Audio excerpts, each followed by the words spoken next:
बच्चों, कैसे हो आप सब लोग। Welcome back again to EduVibe, the vibe of smart education.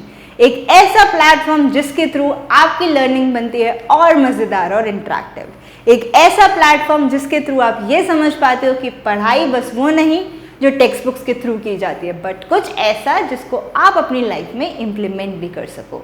और इसी मिशन के साथ हम लोग आपके लिए लेकर आए हैं क्या? हम लोग लेकर आए हैं क्लास 8 सोशल साइंस की ज्योग्राफी की टेक्स्ट बुक का चैप्टर नंबर 2। चैप्टर 1 हम लोग ऑलरेडी कवर अप कर चुके हैं, जिसका लिंक डिस्क्रिप्शन में है। और क्योंकि हमने हर एक चैप्टर्स को पार्ट्स में डिवाइड करा है, तो इस चैप्टर के भी 4 पार्ट्स ऑलरेडी डिस्क्रिप्शन में हैं।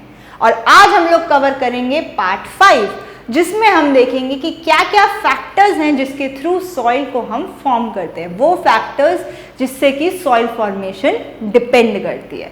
तो चलते हैं। तो क्या क्या फैक्टर्स हैं जिसके थ्रू सॉइल फॉर्म होती है, ठीक है, जिसके थ्रू सॉइल बनती है, उसको हम लोग समझने की कोशिश करते हैं। ठीक है, तो वो फैक्टर्स क्या है? पेरेंट रॉक और क्लाइमेटिक फैक्टर्स। यानी पेरेंट रॉक यानी कि मेन रॉक, जो बेड रॉक है, जो सबसे नीचे होती है सॉइल प्रोफाइल में, वो, और साथ ही साथ क्लाइमेट के फैक्टर्स। और क्या फैक्टर्स हो सकते हैं? टोपोग्राफी यानी कि वहाँ का टेम्परेचर, क्लाइमेट, वेदर कैसा है। ऑर्गेनिक मटेरियल यानी कि जो जमीन में ऑर्गेनिक मटेरियल है वो कैसा है। और टाइम टेकन, ठीक है, कितना टाइम लगेगा सॉइल को बनने में। और ये सब डिफर करते हैं यानी बदलते रहते हैं फ्रॉम प्लेस टू प्लेस, कहीं पर ज़्यादा कहीं पर कम, ये चलता रहता है।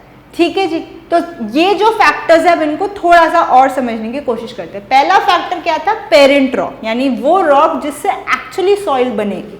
तो वो क्या डिटरमाइन करेगी? उसका कलर, कि किस कलर की होगी, कैसा उसका टेक्सचर होगा, ठीक है, क्या उसकी केमिकल प्रॉपर्टीज होंगी, क्या उसमें कंटेंट होंगे, और ये सब। क्योंकि ये तो मेन पेरेंट रॉक है ना जिससे वो बनेगी, तो ये तो सबसे बड़ा डिटरमाइनिंग फैक्टर रहेगा ही। फिर है रिलीफ। रिलीफ यानी कि वहाँ के आसपास के फीचर्स, लैंडफॉर्म कैसा है, कि एल्टीट्यूड कैसा है, स्लोप कैसा है, किस तरीके से मिट्टी वहाँ पर रहती है, एंड ये सब। फिर है फ्लोरा एंड फौना, यानी वहाँ के कैसे प्लांट्स एंड एनिमल्स है, क्योंकि प्लांट्स एंड एनिमल्स के थ्रू ही ह्यूमस बनेगा, ठीक है, और वो ह्यूमस कितने अमाउंट में मिलेगा वो इन पर डिपेंड करेगा। नेक्स्ट है क्लाइमेट, कि क्लाइमेट कैसा है, कि वहाँ पे टेम्परेचर कैसा रहता है, बारिश कैसी होती है, वेदरिंग कैसी होती है, और ये सब। और लास्ट है टाइम, कि किसी भी मिट्टी को बनने में कितना टाइम लगेगा, क्योंकि अगर टाइम कम लगेगा, टाइम कम ज़्यादा लगेगा, वो उसकी थिकनेस को डिपेंड करेगी। ठीक है, तो ये कुछ आपके कम से कम 5 फैक्टर्स हैं जो कि डिटरमाइन करेंगे कि कैसे सॉइल फॉर्म होगी। ठीक है, how will we create formation of soil. ठीक है, आ गया समझ में? ये 5 फैक्टर्स कौन से हैं? कौन कौन से हैं? Parent rock, relief, flora, fauna and micro organism, climate और टाइम। तो जब ये 5 फैक्टर्स मिलते हैं तभी हमारी सॉइल एक सही वे में ग्रो होती है बच्चों।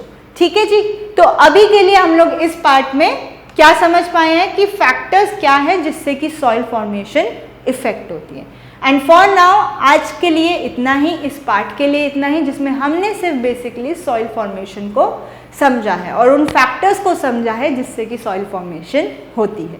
अब मैं आपसे कब मिलूंगी? मैं मिलूंगी नेक्स्ट पार्ट में। तब तक के लिए बच्चों स्टे ट्यून्ड, चैनल को सब्सक्राइब कर लो ताकि आने वाली कोई भी वीडियोस मिस आउट ना हो जाए। थैंक यू बच्चों, बाय बाय।